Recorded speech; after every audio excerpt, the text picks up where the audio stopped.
Mpendwa mtazamaji, ni siku ya Jumanne. Karibu katika tafakari ya neno la Mwenyezi Mungu. Tunalipata katika Injili ya Marko sura ya 2 aya ya 23 hadi ya 28. Marko anatuambia habari za Yesu na wanafunzi wake ambao siku ya Sabato walikuwa kwenye mashamba na wanafunzi wa Yesu wakaanza kuvunja masuke. Mafarisayo ambao walikuwa wameambatana nao wakamuuliza Yesu wakisema, "Tazama, mbona wanafunzi wako wanafanya lisilo halali siku ya Sabato?" Twende taratibu katika tafakari hii.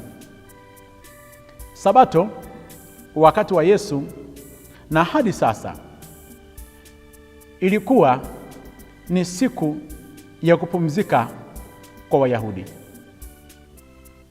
Ilikuwa ni siku ya kuadhimisha ibada, na maadhimisho haya yalikuwa yanaanza siku ya Ijumaa jioni na yanaisha siku ya Jumamosi jioni. Wakati wa Sabato Waisraeli walikuwa wakijishughulisha katika ibada kwa Mwenyezi Mungu, wakiwa wanasoma Torati na kusali. Yesu kwa mara nyingine anavunja sheria ya dini yao, anaenda kinyume na taratibu za dini yao. Ule muda wa kuwa kwenye ibada kwenye masinagogi, yeye akawa anapita mashambani, na alipita kwenye mashamba kiasi kwamba hadi wanafunzi wake wakajisikia njaa, wakaanza kuvunja yale masuke, wakaanza kula. Kuna kundi moja la Wayahudi ambao walijifanya watu wa dini sana, na walikuwa wakifuatilia maisha ya Yesu kila siku. Anafanya kitu gani? Anaongea kitu gani? Kwa ajili ya kumfuatilia Yesu, na wao wakavunja Sabato, wakashindwa kwenda kwenye ibada kutafakari neno la Mwenyezi Mungu, wakajikuta nao wako kwenye mashamba. Hawa walikuwa ni Mafarisayo. Tunajifunza kitu kimoja. Unaweza ukajifanya unasali, ni mcha Mungu, lakini kumbe kanisani au katika nyumba za ibada au katika maisha yako upo pale kwa ajili ya kumfuatilia mtu. Na hawa Mafarisayo wakajikuta katika kuja kumfuatilia huyu Yesu mpaka wametenda dhambi. Kwa hiyo waweza kumfuatilia mtu sana katika maisha yake, ukajikuta pia umetenda dhambi, umevunja sheria za dini yako.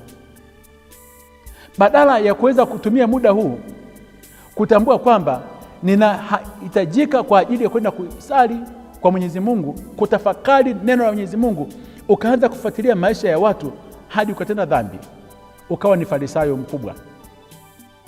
Yesu anawajibu hawa Mafarisayo ambao ni wanafiki.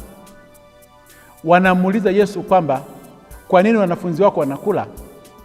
Anawapeleka katika Agano la Kale, katika kisa kilichotokea cha Mfalme Daudi. Mfalme Daudi alikuwa akikimbia akiokoa maisha yake, akafika kwenye hema, na hii habari tunaipata katika kitabu cha kwanza cha Samueli sura ya 21 aya ya kwanza mpaka ya 6. Daudi alifika kwenye hema, akakuta mikate ya onyesho ambayo ilikuwa imewekwa juu ya madhabahu. Mikate hii ya onyesho ilikuwa ni sadaka kwa ajili ya Mwenyezi Mungu, na ilikuwa inakaa juu ya madhabahu kwa muda wa siku 7. Siku 7 zikiisha, makuhani walikuwa wanaila ile mikate, na hakupaswa kula mtu mwingine yeyote yule. Mfalme Daudi hakuwa kuhani, aliingia katika hekalu kwenye madhabahu kwa sababu ya uhitaji wake wa njaa, akaitoa ile mikate akala. Hivyo basi, uhitaji wa kibinadamu ulipelekea kuvunja sheria ya hekalu. Yesu anawaambia kwamba hawa wafuasi wangu, hawa mitume wangu wana uhitaji, wana njaa. Hivyo basi kushikilia Sabato, sheria na kanuni za Sabato wakati hawa wana njaa haina maana. Waache wale. Maana yake nini? Ukiwa na Yesu mambo yote yanakuwa sawa sawa. Sheria zote zinakuwa zimevunjwa kwa sababu Yesu ndio sheria kuu.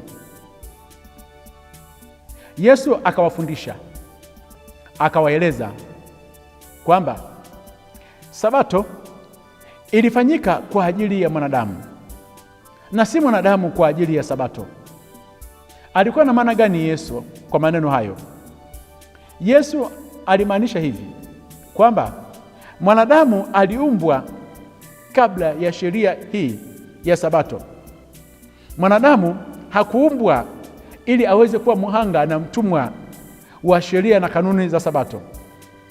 Sabato ziliwekwa ili kufanya maisha ya mwanadamu yaweze kuwa bora zaidi.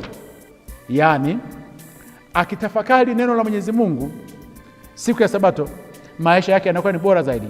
Akisali, maisha yake yanakuwa ni bora zaidi. Yesu anatufundisha kitu gani kwa ajili ya somo hili la yeye kuweza kuwa kwenye mashamba na wanafunzi wake wakiwa wanavunja ya masuke? Anatufundisha kitu hiki kwamba dini yoyote ile, popote pale na katika nyakati zote zile, haipo kwa ajili ya kutunza na kushikilia sheria na kanuni zake.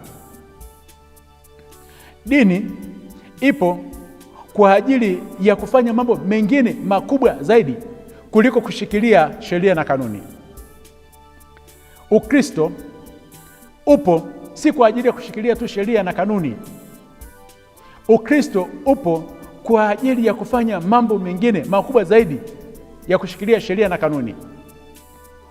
Ukijiona kwamba wewe ni Mkristo katika nyakati hizi, upo kila siku unashikilia tu sheria, unawaangalia wenzako, fulani amevunja sheria hii, amevunja kanuni hii, na wewe kila siku unatumia muda mwingi kukwepa, kuto kufanya baadhi ya mambo. Unaona kwamba hii hapa ni dhambi na hufanyi jambo lolote, umeshikilia tu sheria na kanuni za dini yako. Ukristo wako hauna maana. Ukristo wako ni ubatili. Ukristo una maana pale tunapofanya jambo jipya, tunapoangalia uhitaji wa watu na kuwasaidia katika mahitaji yao na si kufuatilia maisha ya watu wengine. Hivyo basi, katika siku ya leo, hebu tumia Ukristo wako kufanya jambo jipya katika jamii. Ukiondoka, watu watambue kwamba alikuwepo fulani hapa, aliishi Ukristo wake. Hutatambulika kwa ajili ya kushika sheria tu na kanuni, bali utatambulika kwa kufanya jambo jipya kama Yesu alivyofanya jambo jipya katika ile jamii, akaenda kinyume na kanuni zao. Akubariki na kulinda Mungu Mwenyezi, Baba na Mwana na Roho Mtakatifu. Amina.